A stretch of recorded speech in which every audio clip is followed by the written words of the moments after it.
한번 따라하실까요? 하나님의 나라는 원칙과 법칙으로 운행된다. 하나님의 나라는 원칙과 법칙으로 운행된다. 신앙의 성공 법칙 6번째로 말씀 연애를 나누기를 원합니다.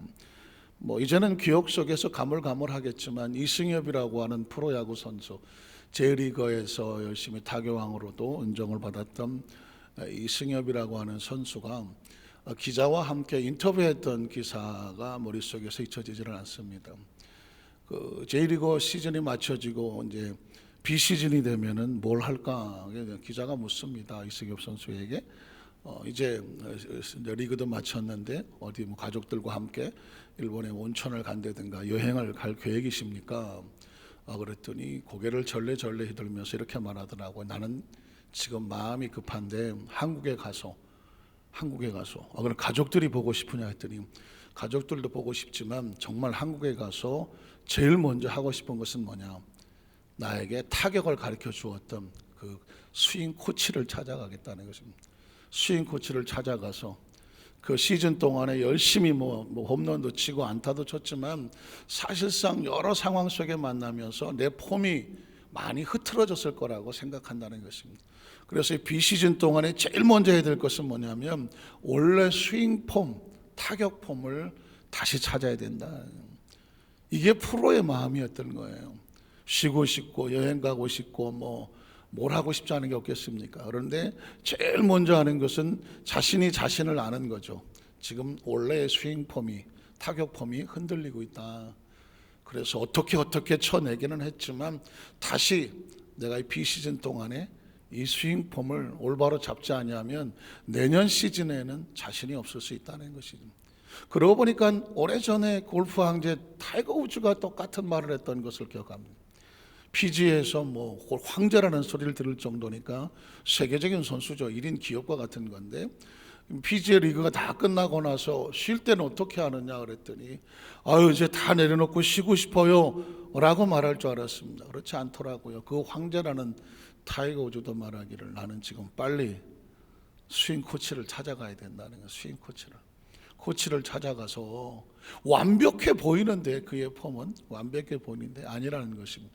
내가 내 자신을 잘 아는데 폼이 어딘가 흔들려 있다는 것입니다. 그래서 다시 그 폼을 다시 찾기 위해서, 찾기 전까지는 내가 다른 데 신경 쓸 틈이 없다는 것입니다.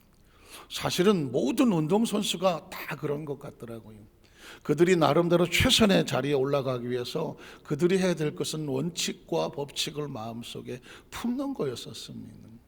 우리 같은 아마추어들은 그냥 감이 좋으면 맞고 감이 안 좋으면 안 맞고 그런 거지 했지만 프로는 그렇지 않더라고요. 신앙은 프로가 아니겠습니까? 하나님의 나라에 목숨을 걸고 반드시 하나님의 나라에 그 믿음의 선한 싸움에 승리해야 될 프로들이란 말이죠. 이 프로들은 어떻게 할까요? 2021년을 출발하면서 가장 먼저 해야 될 것은 다른 게 아닙니다. 하나님의 나라의 원리와 원칙을 다시 마음속에 새기는 것입니다. 한번 따라가실까요? 다시 처음으로 돌아가자. 다시 처음으로 돌아가서 처음 은혜 받았을 때, 처음 사명 받았을 때, 처음 직분 받았을 때, 처음 성령 받았을 때 그 첫 신앙의 모습으로 다시 원리 원칙으로 출발하지 아니하면 그동안 우리가 어떻게 삐끗삐끗 살아왔던 신앙의 모습이 또다시 2021년도에 답습된다고 한다고 하면 또 다른 후회가 2021년도에도 얼마나 많이 우리 마음속에 남겠습니까? 하나님께서 우리에게 외치고 있는 하나님의 신앙의 성공 법칙 6번째는 뭐냐면 반드시 처음 신앙 하나님의 원리와 원칙을 가슴에 품어라. 이유는 뭐냐? 하나님의 나라는 원칙과 법칙으로 운영되기 때문입니다. 첫 번째로 창조의 사역 속에 나타난 하나님의 원리와 법칙을 살펴보기를 원합니다. 창조라고 하는 단어 속에는요 무궁무진한 단어가 있지만 가장 중요한 것은 원리와 법칙입니다. 창세기 1장 1절로 2절에 보면 태초에 하나님이 천지를 창조하시더라. 태초에 하나님이 천지를 창조하시더라. 창조는 질서를 말하는 것입니다. 원리와 원칙이 제공이 되고 선포가 되는 것이 바로 창조입니다. 창조가 없으면 어떻게 될까요? 무한한 혼돈이 되는 거죠. 그래서 2절에 보면 아주 끔찍한 상황이 나옵니다. 땅이 혼돈하고 공허하며 흑암이 깊음 위에 있고 하나님의 영은 수면 위에 운행하시더라. 땅이 혼돈하고 공허하며 흑암의 깊음 위에 있다는 단어를 영어 성경에 보면 혹시 기억하면 카오스라고 하는 단어를 쓰기도 하고 케이오스라는 단어를 쓰기도 합니다. 카오스의 이론이라고 하는 표현을 쓰면 완전히 무질서한 상태, 마치 무정부 이런 것처럼 법칙과 질서가 깨어져 버려서 각자 나름대로 그냥 무질서하게 움직이는 상태, 그걸 혼돈의 상태라고 말하거든요. 그걸 카오스라고 말하고 케이오스라고 말하기도 한다는 말이죠. 그러니까 이 창조의 원칙과 법칙이 선포되기 전에 우주는 무질서하기를 끝도 없었습니다. 혼돈하고 공허하고 흑암의 깊음 위에 있었다는 것입니다. 그런데 희망은 어디서 출발하냐면 하나님의 영이 수면 위에 운행을 하시더라. 운행이라고 하는 것은 인큐베이터처럼 안고 있다는 것입니다. 안고 있다는 얘기는 이제 이곳에 하나님의 원칙과 법칙이 선포가 되어질 거라는 것이죠. 그래서 나눈 단어가 그 다음 절에 3절에 가면 이렇게 말하는 것입니다. 하나님이 이르시되, 하나님께서 왜 이르십니까? 하나님의 말씀은 원리와 법칙인 것이거든요. 하나님이 이르시되라고 하는 얘기는 이 혼돈한 이 땅 위에, 혼돈한 세계에 정확한 법칙을, 원칙을 선포해 놓아서 살 수 있는 생명의 법칙으로 바꿔놓는 거죠. 하나님이 이르시되 빛이 있으라 하시니 빛이 있었고 라고. 빛이라고 하는 것도 하나님의 원리와 법칙에서 움직이죠. 우리가 아주 어렸을 때 빛에 대해서 자연 시간에 국민학교 2학년 3학년 아니면 조금 더 올라가서 배웠을까요? 뭐라고? 빛은 반사하고 빛은 굴절하고 빛의 속도가 어떻고 빛의 성질이 어떻고 빛의 파장이 어떻고, 빛 하나만 가지고 있는 그 속에 있는 법칙들은 무궁무진하지 않습니까? 그 빛에 대한 것도 그냥 나온 것은 아닙니다. 빛 그냥 빛이 아닙니다. 그 속에 있는 거대한 원리와 법칙들, 이 법칙들은 다 어디서 나온 거냐면 하나님께서 원칙과 법칙을 집어넣어서 빛이 있으라 해서 무한정으로 그냥 무질서하게 있는 것이 아니라 빛도 어떻게 움직이냐면 하나님의 원칙과 법칙에 의해서 움직여지지 자기 마음대로 움직여지지 않는다는 것입니다. 그래서 창조의 내용은 다 말할 수는 없지만 이렇게 생각하시면 됩니다. 창조라고 하는 것은 하나하나 선포가 되어질 때마다 하나님께서 원칙을 집어넣고 법칙을 집어넣어서 우주라고 하는 것은 무질서하게 움직이는 것이 아니라 하나님의 원칙과 법칙에서 자기 자리를 다 차지해 있을 때, 곳곳 자기 역할을 할 때 비로소 우주가 질서 있게 움직여지고 있는 것이죠. 그런 생각해 보지 않습니까? 지구가 지 마음대로 돈다면, 하늘에 있는 별들이 지 마음대로 돌아다닌다고, 그러면 살아갈 수가 없는 거지. 엄청난 사이즈의 엄청난 피조물들이 하나님의 법칙과 원칙에 의해서 정확하게 움직이고 있기 때문에 우리가 지금 안심하고 살아갈 수가 있는 거예요. 그런 관점에서 보면 이제 창세기가 하나하나 기록이 이제 이해가 되죠. 그 다음 절을 보면 뭐라고 되어 있나요? 빛이 하나님 보시기에 좋았더라. 뭐가 좋은 것입니까? 법칙과 원칙대로 움직이니까 보기 좋은 것이죠. 모양이 좋고 색깔이 좋은 게 아니네요. 하나님 빛과 어둠을 나누시죠. 이것도 법칙이죠. 빛과 어둠은 법칙대로 움직여지고, 하나님 빛을 낮이라고 부르시고 어둠을 밤이라고 부르시니 저녁이 되고 아침이 이는 첫째 날이더라. 시간도 법칙에서 움직여지는 거예요.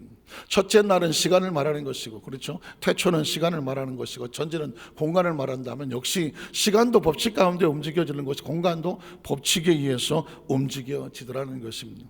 그래서 창세기 1장 14절 19절에 보면 이 모든 것들이 어떻게 됩니까?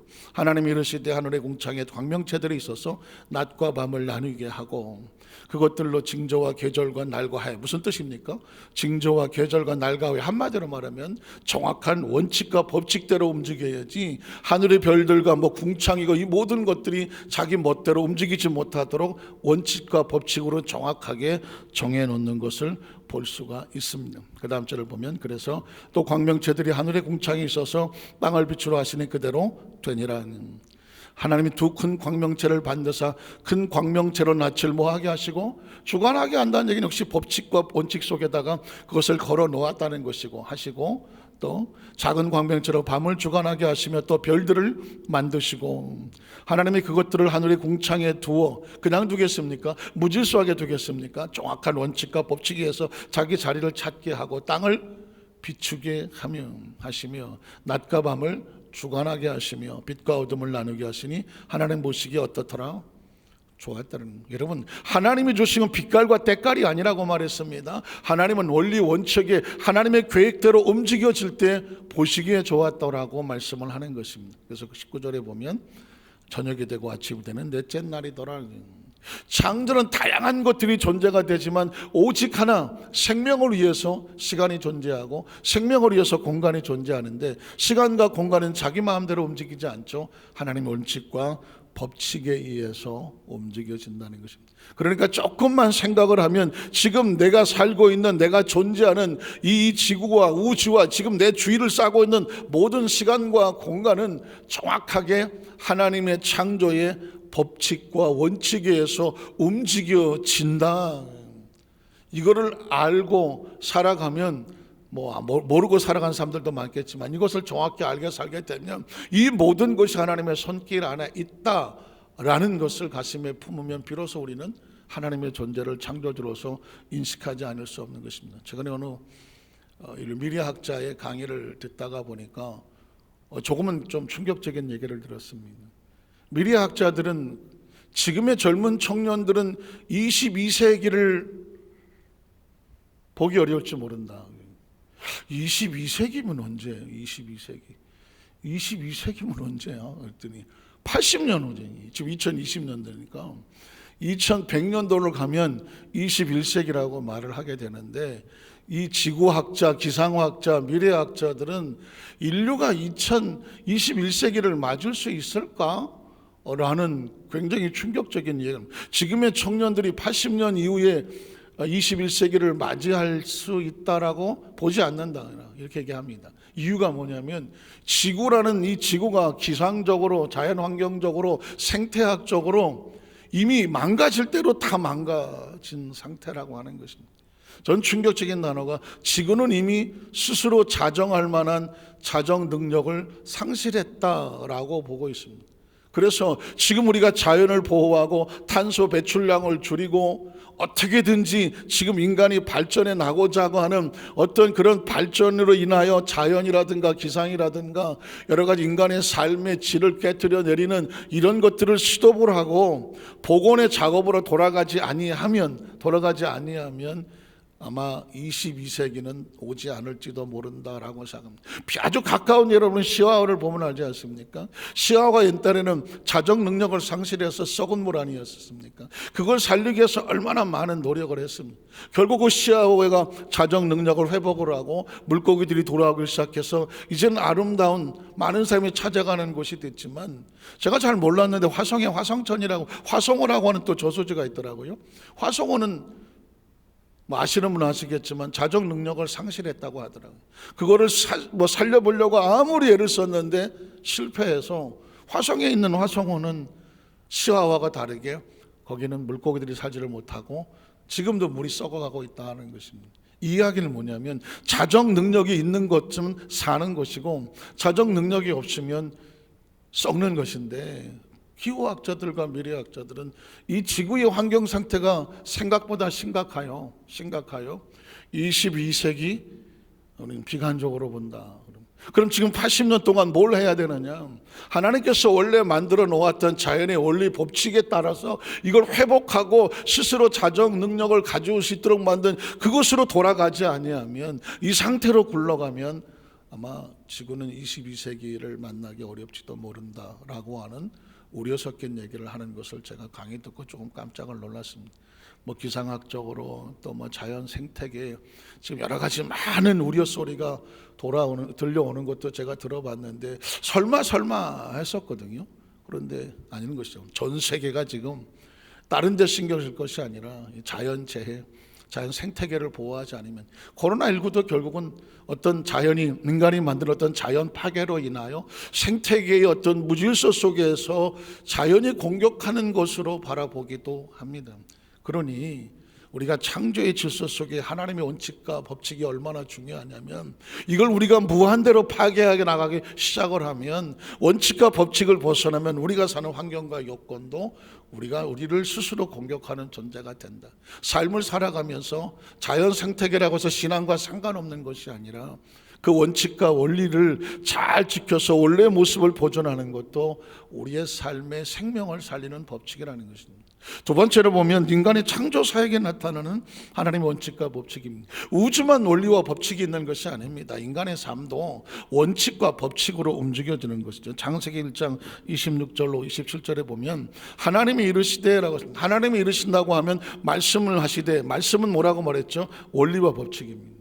한번 따라 하실까요? 하나님의 말씀은 원리와 법칙이다. 그러니까 하나님 말씀을 하셨다고 하면 이건 하나님의 법칙인 거예요. 그러면 하나님께서 말씀하셨다고 하면 우리는 어떻게 생각해야 되냐면, 어떤 법칙을 말씀하실까? 우리 형상을 따라, 법칙입니다. 우리 모양대로. 사람은 무질서하게 만들어지지 않았습니다. 하나님께서 계획하시는 법칙이 있었습니다. 그 모양을 따라서, 그 형상을 따라서 우리가 사람을 만들고라는, 그냥 만들어지지 않아서 하나님 분명히 원리와 원칙과 법칙이 있었습니다. 이렇게 하면 살고 이렇게 하지 않으면 죽는다라고 하는 생명을 사는 법과 살지 못하는 법이 정확하게 구분되는 것을 만든다고 표현하는 것이죠. 그리고 그 다음 절에 보면 그들로 바다의 물고기와 하늘의 새와 가축과 온 땅과 땅에 있는 모든 것을 다스리게 하는 것도 법칙입니다. 우리가 만물에서 영장이라고 말하고, 우리가 지구를 우리 인간들이 다 통제하고 다스리고 자연을 다스리고 나가고 있기는 하지만 이건 우리 원래 능력이 아닙니다.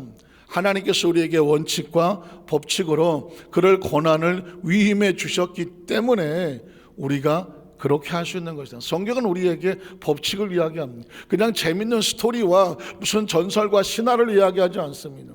과학적으로 정확한 원리와 원칙을 제공하는 것이죠. 그 다음 절 보면, 그래서 하나님이 자기 형상 곧 하나님의 형상대로, 대로란 말은 굉장히 중요한 말이죠. 어떤 기준이 있어갖고 기준에 따라 원리와 원칙으로 만들어가는 것입니다. 사람을 창조하셨다, 생명이 태어났다고 말하는 것이고, 남자와 여자를 창조하시고 어떻게 합니까? 또 그 다음 절을 보면 하나님이 그들에게 복을 주시며, 복이라고 하는 것은 우연과 재수와 운명이 아닙니다. 원칙입니다. 하나님, 한번 따라 하실게요. 하나님의 축복은 원칙과 법칙에 의한 결과이다는 것입니다. 많은 사람들은 비나이다 어떻게 해서 그냥 어떻게 뭔가 운명과 무슨 팔자와 재수와 요행, 어떤 이런 것들이 우리 삶 가운데 행운처럼 날아오기를 원하지만, 하나님의 나라는 행운이 아니라 약속된 축복입니다. 그래서 하나님께서 그들에게 복을 주시며 법칙이 한 거예요. 형상과 모양은 복이 따라오게 되어 있습니다. 하나님이 그들에게 이르시되 생육하고 번성하며 땅에 충만하라. 우리가 생육하기를 원하고 번성하기를 원하며 충만하기를 원하는 것은 우리의 소원이 아니라 하나님의 축복의 법칙이 우리 안에서 우리를 타고 흘러나가는 것입니다. 내 영혼이 잘 되기를 원한다, 범사가 형통하기를 원한다, 강건하기를 내가 원하노라, 하나님의 법칙인 것입니다. 그 다음 절을 보면 땅을 정복하라. 바다의 물고기와 하늘의 새와 땅에 움직이는 모든 생물을 다스릴 수 있는 건 권한과 법칙입니다. 그래서 여러분, 성경을 하나님의 생명을 중심으로 해서 그 생명에 주시는 권한과 원한과 원리와 법칙에 의해서 그 생명이 보존되어 나가는 것을 발견하는 것이 바로 성경이죠. 그 다음 절을 보면은 하나님이 이르시되 내가 온 지면에 씨 맺는 모든 채소와 지 가진 열매 맺는 모든 나무를 너희에게 주노니 너희 먹을 거리가 되리라. 여러분, 음식도 법칙이 있지 않습니까? 음식도 궁합이 있다고 말하지 않습니까? 우리가 먹고 싶은 거 아무거나 다 주워 먹나요? 아닙니다. 아무거나 먹지 못합니다.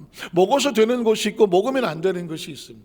그 이야기는 음식에도 원칙이 있고 법칙이 있다는 것입니다. 요리를 하는 사람들도 그것을 좀 더 연구를 해보면 섞어서 안 되는 것도 있고 같이 먹어서 안 되는 것도 있다는 것이죠. 잘못 먹으면 둘이 상극이 되는 것들도 있고 달이 나는 것도 있다는 얘기는 뭘까요? 음식에도 법칙이 있는 것입니다. 하나님께서 우리에게 허락하시는 그 한에서의 법칙대로 움직여지는 것이고요. 그 다음 절을 보면 땅에 있는 모든 짐승과 하늘의 모든 새와 땅 생명이 있어서 땅에 기는 모든 것에게는 내가 모든 푸른 풀을 먹을 거리로 주노라 하시니, 그것도 법칙입니다. 그대로 되니라 무슨 뜻일까요? 원칙과 법칙을 설명하셨고 선포하니 이 모든 것이 법칙대로 되더라는 것입니다. 그 다음 절 31절에 보면 하나님이 그 지으신 모든 것을 보시니 보시기에 심히 어떻더라? 심히 좋았더라. 뭐가 좋은 건가요? 보기에 좋은 건가요? 원칙과 법칙이 운행하니까 그게 딱 맞아떨어져 가니까 그게 하나님 보시기에 좋은 것입니다. 이걸 우리 마음속에 이해를 해야 우리가 하나님 보시기에 좋은 존재가 된다면 우린 뭐 어떻게 모양을 잘 꾸며야 하나님 보시기에 좋은 것이 아니라 하나님 원칙과 법칙대로 맞아떨어져야 하나님께서 네가 참 내가 보기에 좋구나. 그게 다윗에게 말한 바 저가 내 마음에 맞고 합하더라는 것이 무엇입니까? 하나님의 원칙과 법칙을 따라가니까 하나님의 마음과 맞을 수밖에 없는 것이죠. 우리가 신앙생활하면서 말씀을 이 시간에 듣고 말씀을 묵상하고 말씀을 필사를 하고 말씀을 암송을 하고 이렇게 끊임없이 교육하는 이유가 무엇일까요? 내 안에 법칙과 원칙이 내 안에 들어와서 내가 살아가는 삶의 기준이 내 기준대로 살아가지 아니하고 하나님의 법칙과 원칙대로 살아가기를 원합니다. 그래서 여러분 창세기 2장 15절로 17절에 보면 지금도 제가 이 말씀의 주제를 깨닫게 된 원리가 바로 에덴 동산의 선악과의 이야기인데요. 야훼 하나님이 그 사람을 이끌어 에덴 동산에 두어 그것을 경작하며 지키게 하시고 법칙입니다. 야훼 하나님이 그 사람에게 명하여 이르시되, 자 여러분 하나님 말씀하시면 말씀은 뭐라고요? 원칙과 법칙이다는. 성경을 많이 읽었다는 사람은 성경을 많이 아는 것이 아니라 원칙과 법칙을 정확하게 아는 사람이에요. 많이 아는 사람이에요. 그러니까 신앙생활을 오래 했다고 하는 사람은 그냥 내버려 둬도 하나님의 법칙과 원칙대로 그가 자동으로 흘러가는 사람, 그런 사람이 소중한 사람입니다. 그래서 하나님께서 명하여 이르시되 동산 각종 나무 열매는 내가 임의로 먹되, 법칙입니다. 먹을 수 있는 것과 먹지 못하는 것은 지금 우리 삶 속에도 정해져 있지 않습니까? 에덴 동산도 마찬가지입니다. 하나님께서는 법칙을 정해 놓았습니다. 에덴은 법칙이 움직이는 곳이라고 말씀을 드렸습니다. 임의로 먹을 수 있대. 선악을 알게 한 나무 열매는 먹지 말라. 법칙이죠. 원칙입니다. 원칙과 법칙은요, 지키면 살고 어기면 무너지는 것입니다. 신앙은 요행과 재수가 절대로 아닙니다. 누구는 되고 누구는 안 되고가 아니라고 제가 말씀드리지 않습니까? 누구를 막론하고 말씀을 지키면 살고 말씀 안에서 네가 임의로 자유롭게 너의 삶의 보장이 되고, 그러나 그것을 먹으면, 먹는다는 얘기는 뭘까요? 금한 것을 네가 어기면 어떻게 될까요? 먹는 날은 반드시 죽으리라. 이건 감정이 아닙니다. 기분이 아닙니다. 원칙과 법칙입니다. 그래서 그 원칙을 벗어나면 창세기 2장 22절 24절에 이런 말이 나오는 거죠. 2장 22절 24절에 야훼 하나님이 아담에게 주신 갈빗대로 여자를 만들기를 아담에게로 이끌어 오시니, 아담이 이르시는 내 뼈 중에 뼈요 내 살 중에 살이라. 이것을 남자에게 주어서 여자로 부르리라. 부부간의 관계도 사실은 원칙을 얘기합니다. 요즘 뭐 동상애 뭐 이런 얘기 때문에 참 많이 아파하는 이유 중에 하나가 뭐냐면 하나님의 창조 질서의 원칙을 벗어나게 하니까, 원칙을 벗어나면 반드시 뭐가 오게 되냐면 무너짐이 오고 정령 죽으리, 영적인 죽음이 다가오는 거거든요. 그래서 지금 이 속에서도 하나님은 법칙을 말하고 있습니다. 부르리가 아니라. 그래서 그 다음 절을 보면 이러므로 남자가 부모를 떠나 그의 아내와 아빠 둘이 한 몸을 이룰지로다. 성경이 그냥 스토리를 읽어주면 절대로 안 되죠. 그 내용 자체가 뭐다? 원칙과 법칙이다. 아유 목사님, 난 하나님 말씀이 이렇게 해도 사실 난 이걸 원하는데요, 이렇게 하고 싶은데요, 안 될까요? 나도 몰라. 되는지 안 되는지 몰라. 내한테 물어볼 이유가 없어. 왜? 성경이 하나님께서 뭐라고 말씀하면 살고 안 하면 죽는다라고 말했으면 그건 어떻게 누가 다르게 해석해 주기를 원할 이유가 없어요. 왜? 그건 하나님이 하시는 것입니다. 혹시 저에게 물어본다고 할지라도 저는 그냥 그 얘기만 합니다. 하나님이 말씀하신 원칙과 법칙을 말할 수밖에 없습니다. 원칙과 법칙을 어긴다는 것이 얼마나 무서우냐면 아담과 하와가 에덴에 쫓겨난 이야기 너무나 잘 아시는 것이고, 여러분 어제 오늘 뉴스를 하나 보셨습니까? 새 벽두에 정말 20대 젊은 여성이 운전을 하고 신호 대기하다가 느닷없이 다가온 SUV의 뒤통수를 맞아갖고는 그 자리에 즉사를 했다고 하는 것입니다. 자기는 어떻게 죽는지도 모르고 뒤에서 날라온 SUV 차에 부딪혀서 그냥 그 자리 세상을 떠나. 얼마나 허망했을까. 그 내용을 살펴보니까 SUV 운전자가 만취를 한 상태에서 여자친구를 옆에 태웠다. 만취를 하고 가다가 이미 벌써 만취를 했다는 얘기는 법칙에서 어긋난 거죠. 지금 운전대를 잡은 사람이 술에 만취해서 올라탔어요. 이미 벌써 법칙과 원칙이 어긋난 상태입니다. 이미 살인 무기와 같은 것입니다. 운전을 하다가 앞에 있는 차를 들이받았습니다. 원칙을 어긋나면 부다 사고가 나게 되어 있어요. 앞차를 들이받았습니다. 정신이 제대로 판단이 안 되니까 도망을 치겠다고 유턴을 했습니다. 유턴을 하고 앞으로 도망을 치다가 보니까 앞에 신호대기에 섰던 다른 차를 20대 여성이 혼자 운전하던 그 차를 뒤에서 받았는데 얼마나 세게 받았는지 그 운전자가 그만 목숨을 잃고 말았습니다. 한 무질서감, 원칙을 어겼던 어떤 것이 앞차를 들이받고 그 들이받은 차가 또 앞차를 들이받고 피하여 도망을 치고 유턴을 하다가 가만히 서 있는 멀쩡한 여성의 목숨을 정말 안타깝게도 유명을 달리하게 만들었다는 것입니다. 사실 가만히 보면 벌어지는 모든 사고는요 전부 원칙과 법칙을 어긋났기 때문에 벗어나는 사건입니다. 그래서 세 번째로 하나님의 백성을 향하여서 하나님께서 원리와 법칙을 선포하는 이유가 뭐냐면 가나안 땅이라고 하는 큰 축복을 앞에 두고 하나님께서는 그 축복이 중요한 것이 아니라 가나안 땅이 중요한 것이 아니라 가나안 땅에 들어가려면 지금 너희 마음속에 하나님의 원칙과 법칙을 품고 가야 돼. 2021년 새해가 중요한 것이 아니라 이 새해를 복 있는 새해를 만들려면 내가 여기에 이 새해를 맞은 사람들이 하나님의 원칙과 법칙대로 운행됨을 알고 원칙과 법칙을 무장하고 새해를 맞아야 21년이 새해 의미가 있는 것이죠.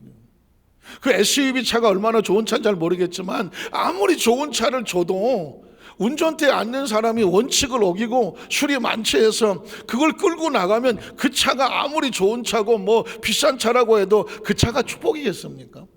그 차는 그냥 순식간에 살인 무기가 돼서 자기도 물론이고 다른 사람의 생명을 앗아가 버리고 하지 않습니까?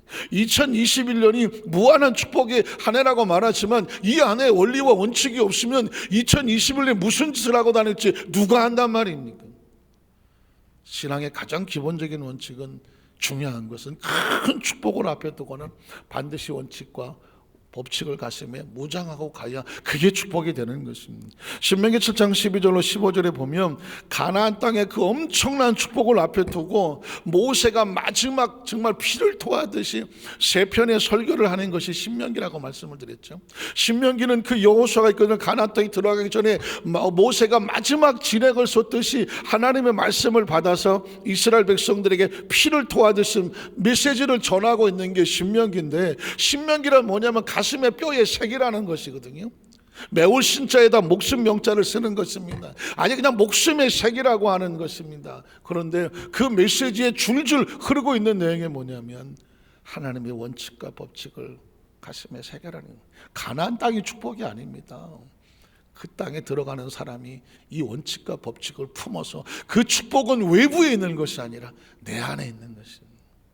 너희가 이 모든 법도는 법칙과 도리죠. 듣고 지켜 행하면 내 하나님 야훼께서 내 조상들에게 맹세하신 언약을 지켜 내게 인애를 베풀 것이다. 하나님도 자기 마음대로 하시지 못하세요. 하나님도 법칙대로 행하신다는 거죠. 네가 법칙을 지켜야 하나님이 어떻게 하느냐? 인애를 베풀 수가 있는 것입니다.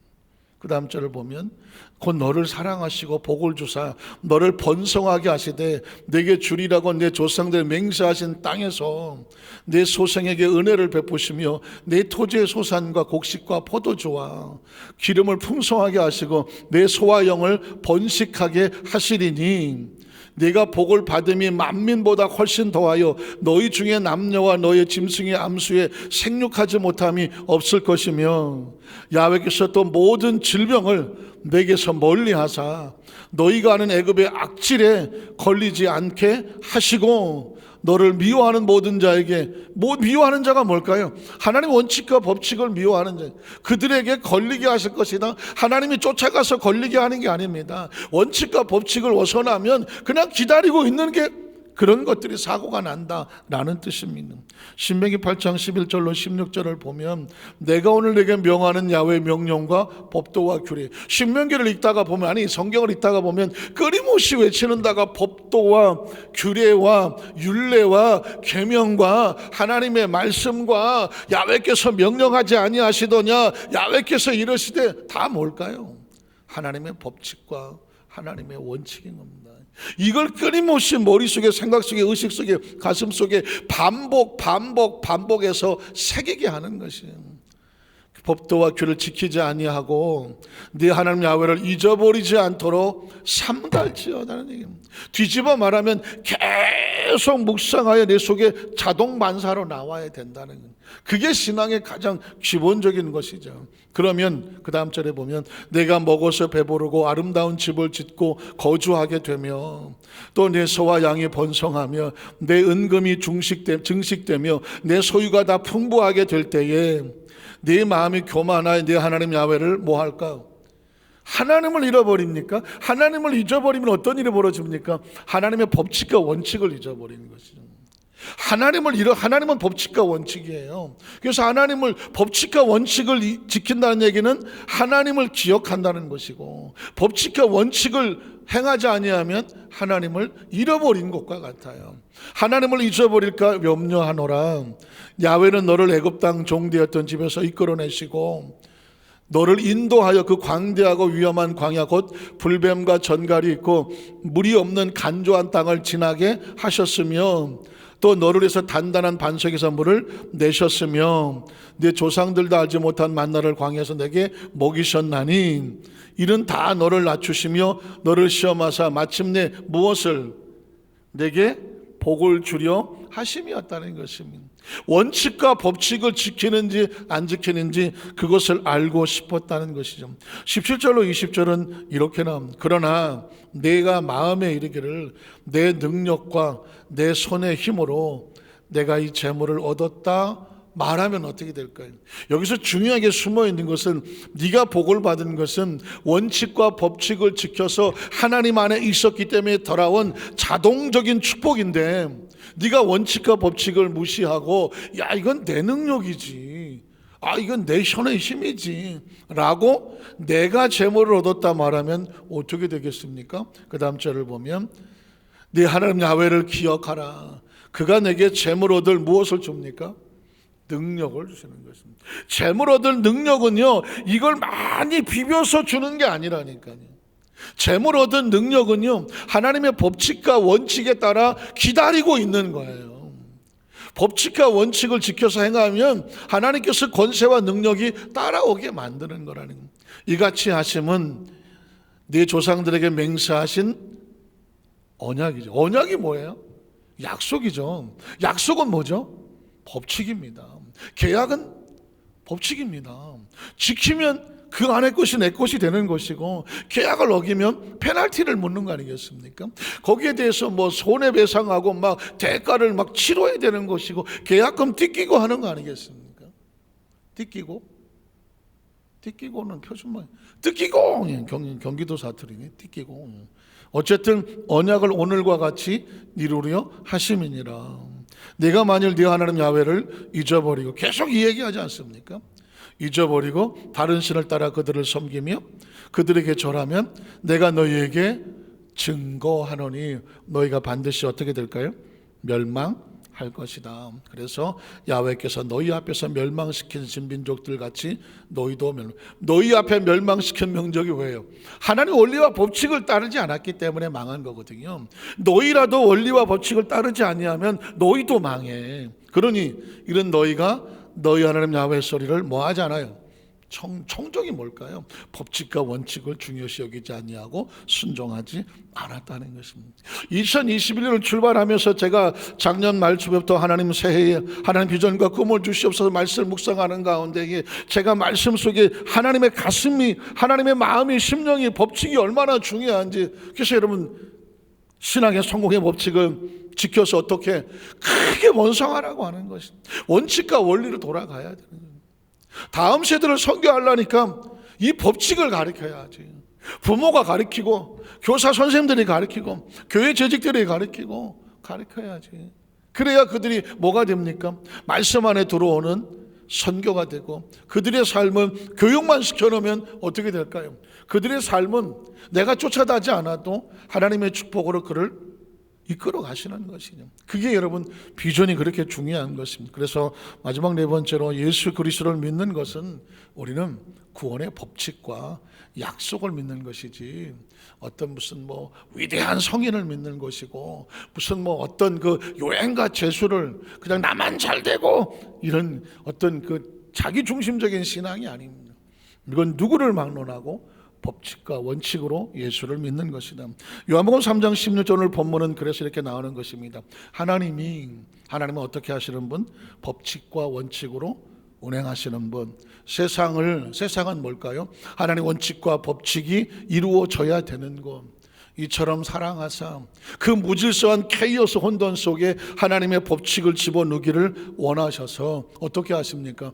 독생자를 주셨습니다. 독생자는 다른 게 아닙니다. 하나님의 법칙과 원칙이 다시 우리 가운데 찾아오셔서 우리로 하여금 법칙과 원칙을 지키도록 하시는, 그래서 그를 진리라고 말하는 거예요.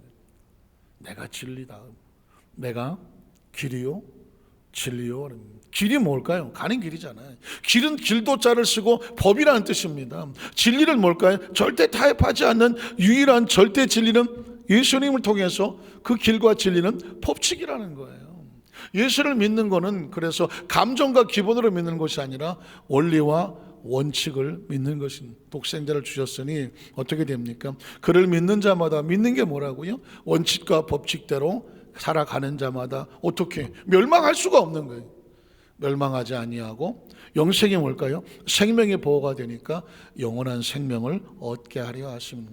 저는 여러분들에게 신앙의 어떤 가장 기본적인 원칙과 원리를 아주 마음속에 차곡차곡 아주 뜯어서 아주 잘게 쓸어서 정리가 되기를 원해요.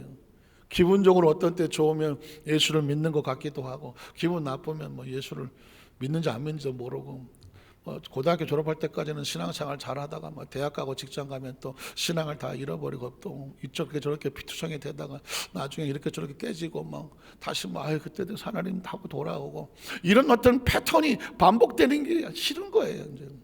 아예 어려서부터 신앙의 원리와 원칙이 얼마나 중요한지를 잘 키워서 그 성장시켜 놓으면 고등학교 졸업하면서 왜 나가서 흔들립니까?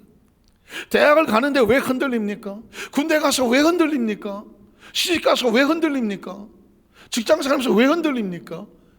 신앙을 관념적으로, 그냥 의식적으로, 생활적으로, 습관적으로 이 속의 원리와 원칙으로 가르쳐 주지를 않아서 나중에 그냥 이렇게 저렇게 막 광야 같은 삶 속에서 겨우 체득을 하고 그때 정신 차려보니까 나이 먹고 이런 패턴이 사실은 굉장히 많이 이렇게 반복이 되어 있는 그런 걸 보면서 적어도 우리 시대에 우리가 몰랐으면 몰랐거니와 하나님의 말씀과 약속을 가슴에 새겨서 어려서부터 원칙을 가르쳐 놓자. 그래야 이 아이들이 직장을 나가도 원칙이 여기 살아있고 군대 가서 생활하도 원칙이 살아있고 시집을 가도 힘들어도 원칙이 있고 어디 대학을 가고 직장생활하면서 세상에 무질서한 애들하고 섞어 놓아도 우리 그 아이들의 마음속에 질서가 있으니까 원칙과 법칙이 있으니까 그 무질서함 속에서도 자기들을 고고하게 지켜나갈 수 있는 건 그게 바로 신앙의 교육이고 우리가 해야 할 일이라고 믿습니다. 그래야 그들이 영생을 하는 거죠. 17절에 보면 그래서 하나님이 그 아들을 세상에 보내신 것은 세상을 심판하려 한 것이 아니다.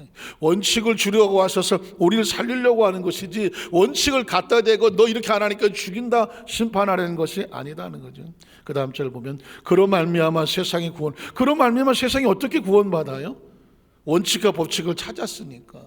원칙과 법칙을 찾았으니까 구원을 받게 하려 하심이라. 그리고 그를 믿는 자는 원칙의 법칙 안에 들어오면 심판이 없는 거죠. 심판을 받지 아니하는 것이고 믿지 않는다. 원칙과 법칙을 무시하고 자기 마음대로 하는 사람은 하나님의 독생자 이름을 원칙과 법칙을 믿지 아니함으로 벌써 심판을 받은 것이다. 그래서 19절 21절 이렇게 말하는 것은 곧 정죄는 이것이니 빛은 법칙입니다. 세상에 왔습니다. 사람들이 자기 행위가 악함으로 빛보다 어둠을 원칙과 법칙을 싫어하고 어둠을 살아가는 것이고 악을 행하는 자는 악이 뭐예요?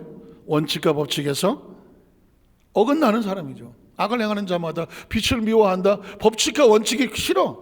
그래서 빛으로 오지 아니하느니 이는 그 행위가 드러날까. 자기가 지금 원칙에서 벗어난 것이 드러날까 봐. 왜 그 SUV 운전자가 술이 만취해서 앞차를 들이받다가 유턴해서 도망을 치려고 그랬을까요? 그 술 취한 의식 가운데 내가 잘못했다라는 겁니다. 뭔가를 느꼈기 때문에 도망을 치려고 하는 거죠. 행위가 드러날까 봐 두려워서 도망을 치는 거예요. 그러나 더 큰 사고를 내지 않습니까? 함이요 진리를 따르는 자는 빛으로 온다. 이는 그 행위가 하나님 안에서 행한 것임을 나타내려 함이라 하시더라. 말씀을 정리하기를 원합니다.